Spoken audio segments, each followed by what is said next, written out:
Hello, hello, welcome. I have a special guest with us here today. This man, his name is Joe Tucker, and we met actually in another group where Dr. Robert Lustig, who has done a lot of amazing research and written some incredible books, helping us understand more about the addictive process of sugar and processed foods in our body, in our liver, on our brains, on our dopamine receptors, all of that amazing stuff. So if you haven't looked up Dr. Robert Lustig, I highly recommend that you do. His latest book is called Metabolical, and he really ties together the food industry, the health industry, and a couple of the other, places that we go and trust, and really how we have kind of been duped a bit, right? And if you just kind of go along with whatever is convenient, you're probably going to end up,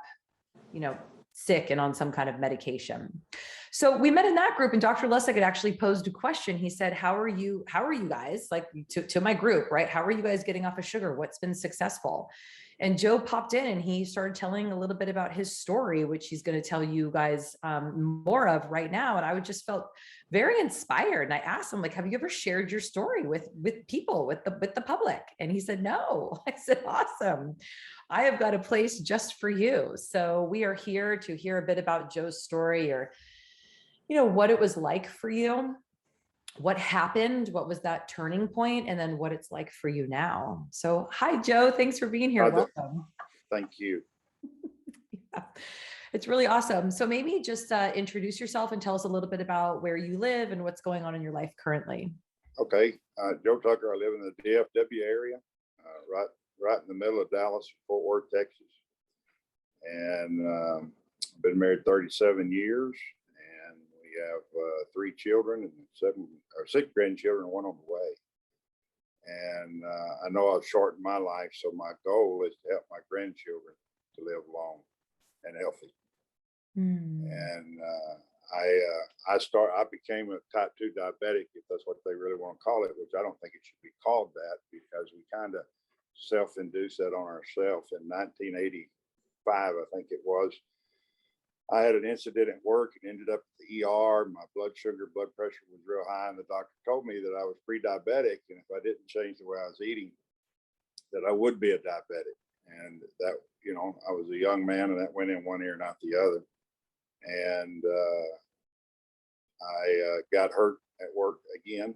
I've had back surgery. I don't know how many times like that. I've had back procedures, probably 50 at least.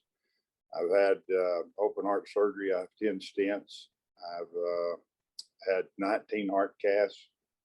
I was in a wheelchair for 6 years, and I grew to be well over 500 pounds. And I was pretty much bedridden, from the bed to electric wheelchair. That was about all. And my dear wife figured that I could walk in water. She found out when I went to therapy that getting in a swimming pool, I could actually get pressure off my back and walk. So we started doing that. That's all we started doing. We didn't change the eating thing, and nothing happened other than I got strength where I could walk. What's so amazing now is all the weight I've lost without the exercise. I know I need to go back to that for sure. I'm not knocking exercise, but the Bible does say it profits little, so I don't want to do something that's going to profit me little, but I think the exercise is important. But the big thing was the change of eating. And I started, I guess, with keto, if that's not a bad word. And it is with most doctors. And I lost quite a bit of weight there. Yeah. And then I began to research. I began to read a lot of books. I read Dr. Ken Berry's book, The Lies the Doctor Told Me. I met Dr. Berry. He's a fine man. And through him, I learned about Dr. Jason Fung, and I bought his books on diabetes and obesity. Then Dr. Berry had Dr. Lustig on a video, I don't know how long ago. I bought the first book, Fat Chance, and then I bought the second one, the Metabolic one, and I've literally almost tore that book up, highlighting and circling things. And because I went from the keto thing to almost carnivore. And then I realized, hey, I can have these other foods too if they're not processed. And, you know, you could actually eat an apple once a month and not die. You know, the other way around, you had meat, salt, and water. One of my biggest addictions were Diet Coke. I was drinking anywhere from 12 to 48 Diet Cokes a day in 12-ounce cans. And when I came off of Diet Cokes, I worked undercover narcotics, and I've seen men and ladies both come off drugs. And I had those same withdrawals, the sweats, the nausea, the anxiety. And but what's made it, I guess, the easiest is my wife's joined in. She's been a coach, and I'm down 125 pounds. She's down 39. Even my dog has lost 3. And so it's just been of course, being in the city, we have to drive an hour and a half to find real eggs, real chicken, you know, because everything is processed. And I didn't know until I read Dr. Lustig's book on how many things we consume that are processed. Yeah. And he has that saying, you know, feed the gut, not the liver. And how many things are processed that we're feeding our liver. I was diagnosed with the cirrhosis, non-alcoholic cirrhosis of the liver about 2 years ago. Well, that reversed itself.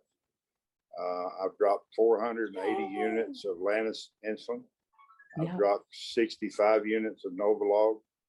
I've cut out 1 heart pill that I was taking, and the doctor just dropped me off of my 3rd high blood pressure pill that I was taking. And so this is the smallest I've been since, and I'm still not small, but this is the smallest I've been since about 2004. Yeah. And so it's just a way of life. It's, you know, people talk about keto diet or carnivore diet, or a diet to me means a short term thing. And this isn't short term. This is my life from now on. And even though I've taken quite a few years off my life, again, my goal is to help my grandchildren not to become type 2 diabetics, not to become overweight. You know, last week I did a training in this group, and that was like the first day we talked about motivation, right? And so many people want motivation, and yet to really dig down into why you want to lose weight, why you want to change your food, and digging down into what would that give you? And then why do you want that? And what would that give you? And you said it right there. Like when you talked about your grandkids, I know, and you can totally correct me if I'm wrong, but I know I have this, and I know that my mom has it too, because she was quite overweight when I was a kid, and I have struggled with my weight my entire life. And to see those sorts of habits, to see herself pass those down to me and then me to my son, it's very painful. Yeah. And the desire, as you kind of come out of that fog, just like you were saying, it's like such an addiction on so many levels. And I'm so grateful that Dr. Lustig and all the other doctors you were talking about have done the research, that we're not crazy, we're not lazy, we're not dumb. Like, we've been drugged. We have totally been drugged, and there's consequences to that. Sure. And coming out of that fog and coming out of the sugar and the processed food fog, and you kind of look around and go, oh man, I think I made a mess here. Yeah, well, you know, you can even taste it now.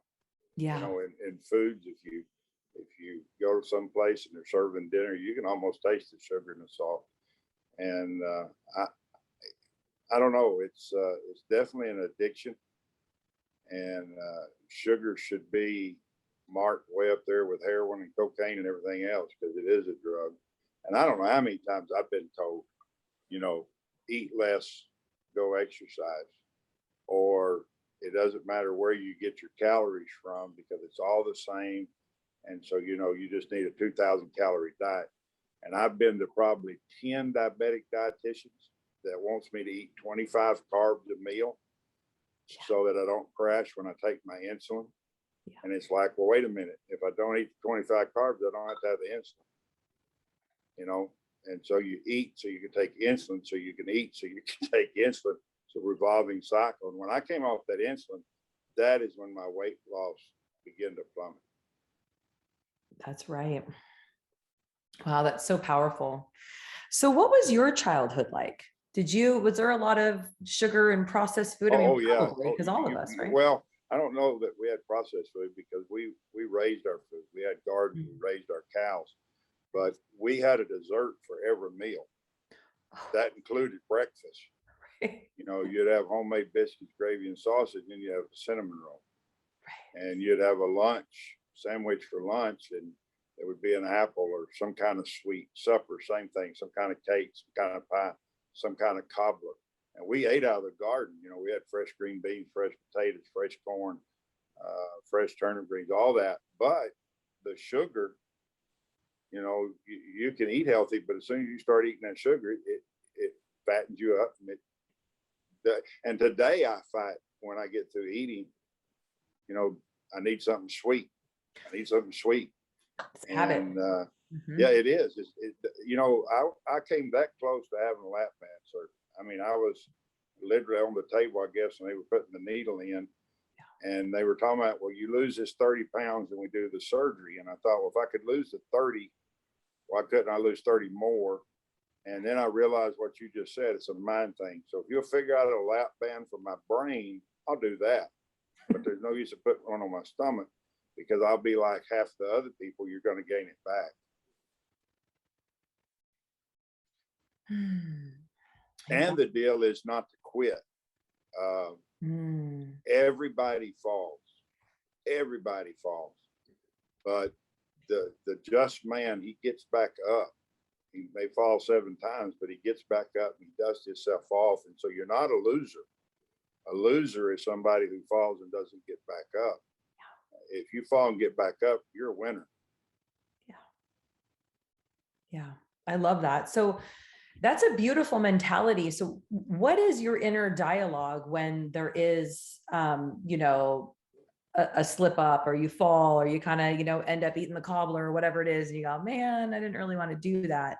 What is your inner dialogue? Like, how do you motivate yourself to keep going and not just go slide back into old habits? Well, used to, it was like, okay, I messed up and I ate these biscuits and gravy for breakfast. I don't ever do that. So since I messed up today, I'll just cheat the whole day. Well, that day turns into two turns into 6. That's not the way to go. Then I got the mindset, well, if I messed up at lunch, big deal, just don't mess up at supper. Right. And then I got the mindset, well, I'll have a cheat day every week. Well, the cheat day sets you back. You know, you can't have a cheat day because you are going to have those days you fail, right? So if you have a cheat day on Sunday, then you have a Tuesday failure day. Well, now you've cheated basically twice a day and it sets you back. Yeah. And so my deal is and we just had this about 2 weeks ago. Somebody brought us, see, they try to kill preachers. That's what they do. They always bring us food, right? And the little old lady brings the apple pie. And somebody brought us a bundt cake from a place called here, Nothing But Bundt Cakes, I think's the name of it. Yep. And I kept looking, I watched it for 2 days, right?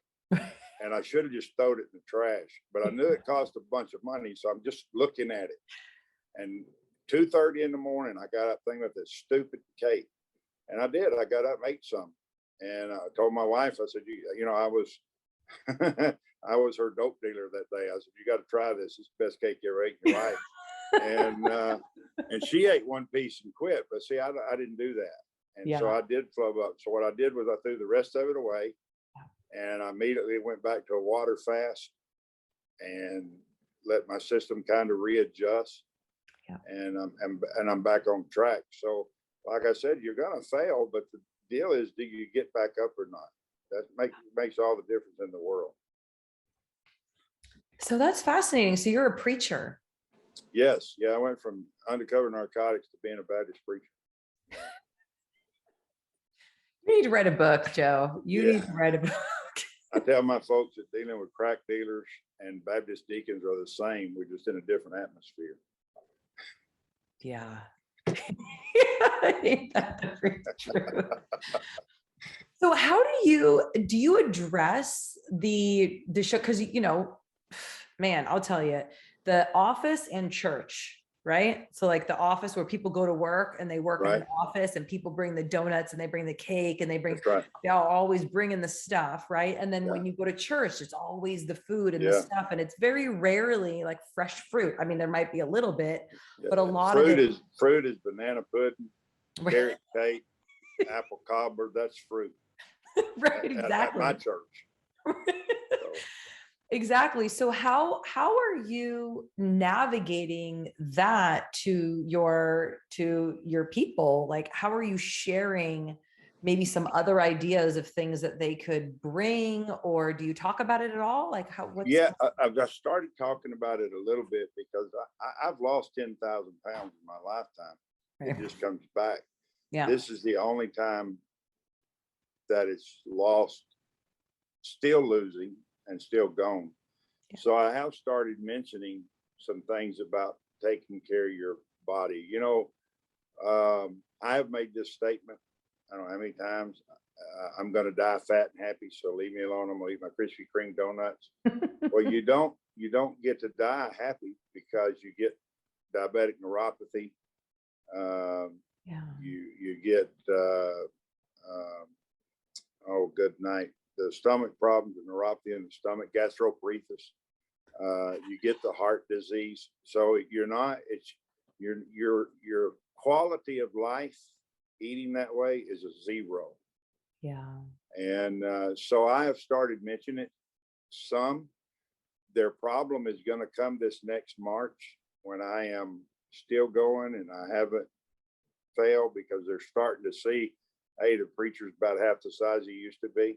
Yeah. And in March, I'm going to begin teaching a class on Monday nights on food and how to eat and how we should eat. And I'm going to invite anybody in the community that wants to come. I have a doctorate in theology, but I'm not a medical doctor. Okay. But I'm a parrot. I just reproduce and say what I've been told. Yep. And with the books that I have read and the knowledge that I have gained is what's made the difference in the life of me and my wife.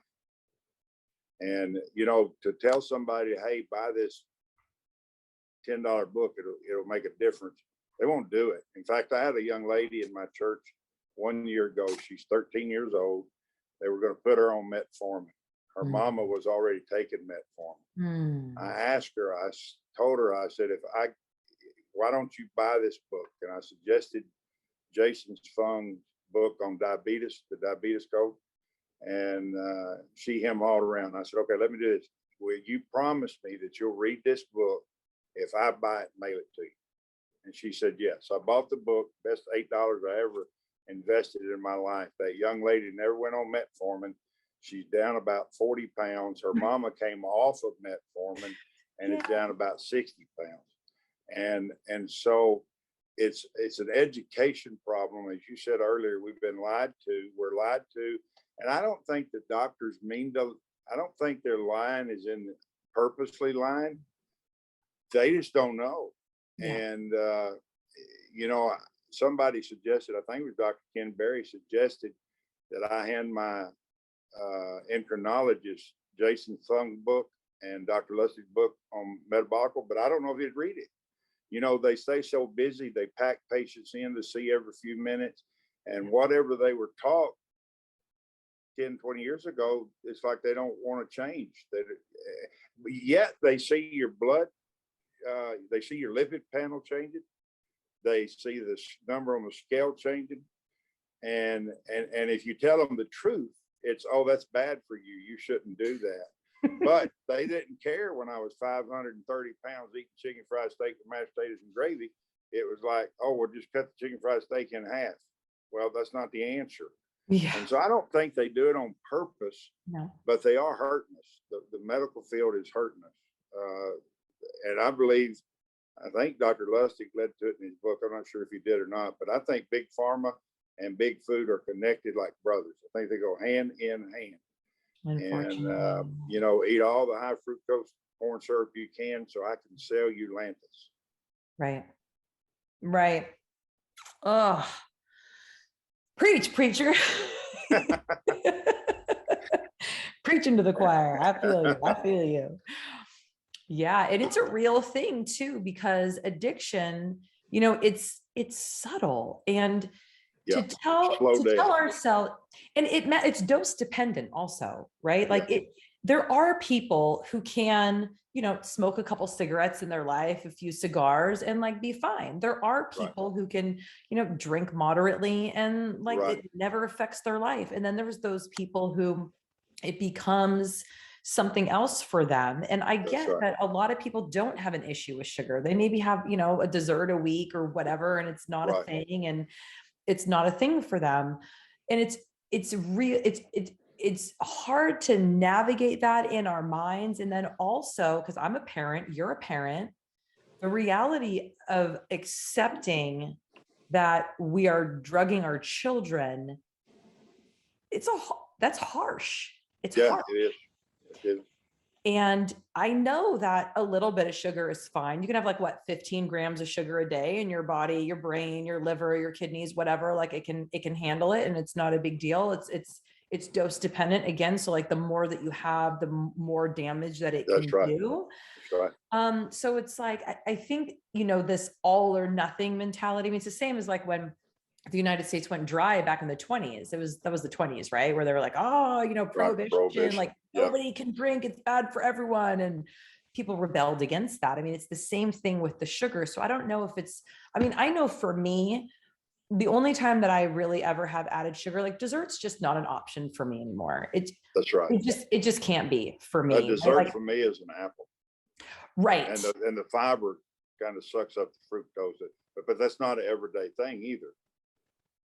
Sure. I actually do have fruit every day, but Yeah. I mean, the idea of like, cake and things like that, like I totally get like the midnight thing. I remember the last Sure. time that I had a cake, I was at a party, and it was quite embarrassing actually, because I was helping clean up afterward. It was a fundraiser for my son's school, and I was like licking the plate of the cake. Yeah. And so the other parents were like, "Are you okay?" And I'm like, "Leave me alone!" Like it was so good. I'm the guy that cuts all the corners off the birthday cake all the way around. I want all the icing. Totally. I feel you, man. Me and you, we would have been good foodie buddies together. Well, we got you talking about addiction is weird because working in narcotics, I was around a lot of stuff, right? I never. My dad was a heavy smoker, and I'd walk around with a cigarette in a nightclub or something for show, but I never smoked. Drinking wasn't a thing for me. Right. The only addiction I've ever had in my life has been food. Food. And I used to tell people I eat because I'm depressed, and I'm depressed because I eat, so I eat again. And when you try to make jokes about it, but here's what I found. I make jokes all the time about, I stand on the scale and it says one family member at a time, or I'm standing on the street corner by myself, and the police pulls up, says break up, you can't assemble here. Yeah. Or my driver's license, it says on my picture to be continued on back. So we tell all them jokes, we laugh, and they're funny. But the truth is, even though we're laughing on the outside, on the inside, that really does hurt. Yeah. And, Dr. Lustig said skinny on the outside, but fat on the inside. So outside, you're trying to look happy. You're trying to look jolly and all that good stuff. But on the inside, you're really hurting. Yeah. Yeah, I remember when, because I have multiple issues with addiction myself, including food and other things that I have been dealing with for a long time. And I remember thinking that food is the worst, not just because you have to eat, but it also, especially with like the weight, not everyone who has food issues has a weight issue. So that's right. Right. We definitely want to say that, just like you were talking about the tofu, the fat on the inside. Yeah. So you're like sick and dying on the inside, but like on the outside, you look thin. So everyone's like, oh, you must be fine. You don't have a problem. And I think that can be really challenging for people too, because you can't actually see it. But I remember thinking that was one of my most disturbing realizations, is that I carried my pain around with me on my body for everybody to see. Right. And I just wanted to hide and I just wanted it to go away. I think that's Yeah, why, that's exactly right. right? That I was so obsessed with like just getting the weight off and forgetting that there's a whole mindset piece behind it. Yep. There's the emotions, there's the feelings, there's all the reasons why I ate, why I had that protective barrier around Sure. me. And so maybe that's my last question is what kind of support do you have like to navigate those feelings? I have my wife. Like I said, I'm a preacher, do a lot of praying. Yeah. And I have slept with a radio beside my head since 1968. And it's been music. After I became a preacher, I put preaching tapes in. Well, what I've done now is I've downloaded all the books, Dr. Fung, and those. In fact, last night while I was sleeping, I was listening to the obesity code, right? Yeah. And so I think what I am doing is I'm reminding myself daily, yeah, hourly, yeah, this is a problem. In other words, I can't not focus on it because it is an issue. So if I get busy and you know, my worst time is from 6 o'clock at night, and I'm a night guy. So my worst time is from 6 at night till I go to bed at 3 in the morning.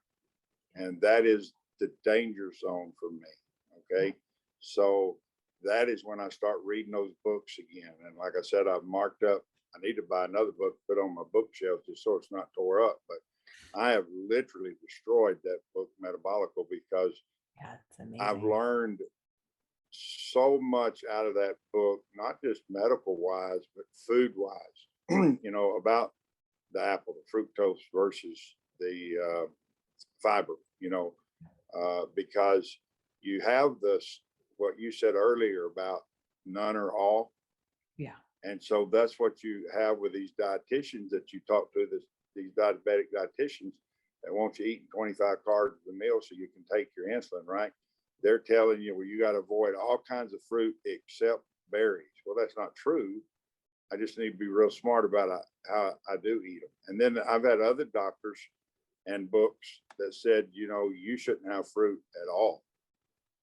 And it's like, but I like fruit. I know why I like it, because of the sugar. I know I'm addicted to it, right? So I got to control it.